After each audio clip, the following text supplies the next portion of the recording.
Today, we're diving into one of the most foundational stories in all of Hindu mythology. We're talking about the incredible tale of Matsya, Vishnu's fish avatar.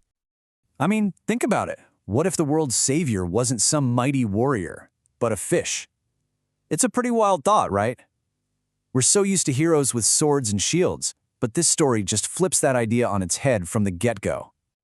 And he is! In Hindu mythology, the very first avatar of the god Vishnu is, you guessed it, Matsya, the divine fish. Now, to really get this story, you've got to understand where he fits in. Matsya is number one, the very first of Vishnu's 10 main avatars, his earthly forms. His story literally sets the stage for everything that comes after. And you know, this isn't just some simple little fable. Matsya's story is truly epic. It's actually a combination of two huge world-altering quests. First, he has to save all of humanity from a great flood. And second, he's got to rescue sacred knowledge from a super powerful demon.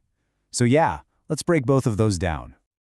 Okay, let's start at the very beginning. We're going to look at the most ancient version of this tale, which is this really powerful flood myth.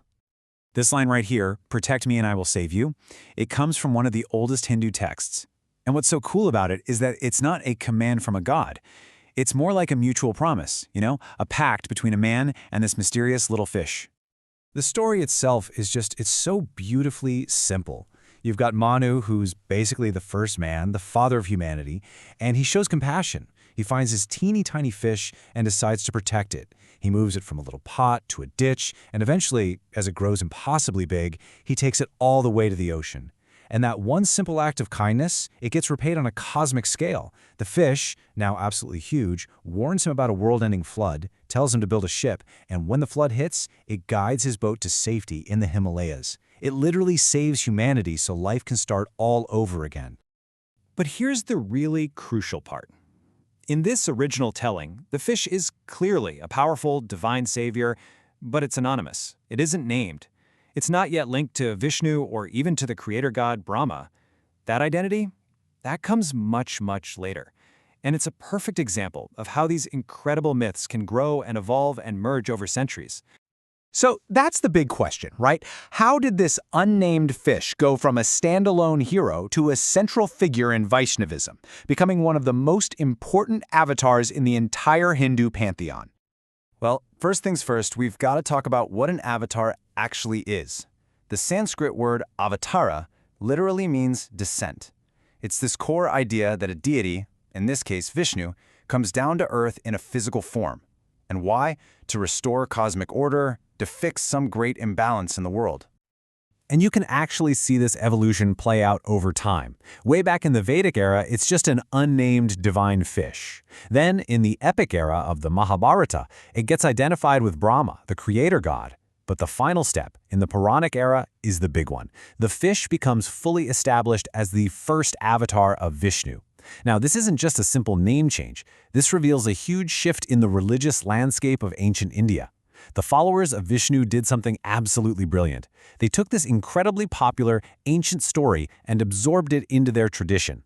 By doing this, they positioned Vishnu not as some new god, but as the eternal preserver who was there from the very, very beginning. But wait, there's more. Saving all of humanity? That was just part one. As this legend grew, Matsya was given a second quest, and it was just as important. See, in a later version of the myth, the threat isn't a flood, it's not a natural disaster, it's a spiritual one. A demon named Hayagriva steals the sacred Vedas. We're talking the source of all knowledge, while Brahma is asleep. So, with the Vedas gone, the entire universe is plunged into darkness and ignorance. So now you can see Matsya's two incredible missions. On one hand, you have saving humanity, rescuing Manu and the seeds of life from that world-ending flood. And on the other hand, you have saving knowledge, slaying the demon Hayagriva and getting back the stolen Vedas. He's not just the savior of physical life, he's the savior of sacred wisdom. He literally saves both the body and the soul of the world. Okay, so why this story? And really, why a fish? There's so much deep symbolism packed in here. So let's unpack some of it. First, you have to know about this ancient Indian concept called Matsya Nyaya, which translates to the law of the fishes. It's basically the law of the jungle. It describes a world without order, where the strong just prey on the weak, where the big fish eat the small fish. Manu's simple act of protecting that tiny fish is a total rejection of that brutal law. He chooses compassion over chaos, and that's what proves he's worthy of being saved. And this story has these huge universal themes. I mean, it's a flood myth, right? And you find those in cultures all over the world, from the story of Noah to ancient Sumeria, but it has this unique Hindu philosophical twist. The flood isn't a one-time punishment. It represents pralaya, the cyclical dissolution of the universe. It's part of an endless cycle of creation and destruction. And in that context, Manu's boat becomes a symbol of salvation, and Matsya is the divine guide, helping humanity navigate that sea of chaos. So what about today? How is Matsya remembered now, in art and in worship? Well, in art you'll usually see Matsya in one of two ways. Sometimes he's just a fish, a pure animal form. He'll be depicted as this giant, powerful fish, maybe golden, and often with a horn that Manu ties his boat to. But the more famous version is the hybrid form. This is where you have the upper torso of the four-armed god Vishnu, holding his discus and conch shell, and that's seamlessly connected to the lower body of a fish. It's an incredible image. Now, here's something you might find surprising. Even though he's the first avatar, the one who kicks everything off, temples that are dedicated only to Matsya are actually pretty rare.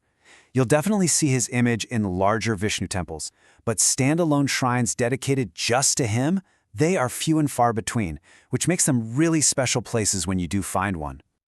And that really brings us to a final, thought-provoking question.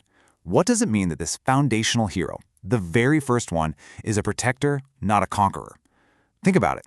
The one who saves the world doesn't do it with epic battles or by conquering enemies. He does it through guidance, through protection, and it all starts with an act of mutual care. It's just such a powerful idea to begin a whole cosmic story with. The idea that salvation begins not with a huge war, but with a simple promise to protect the small and the vulnerable.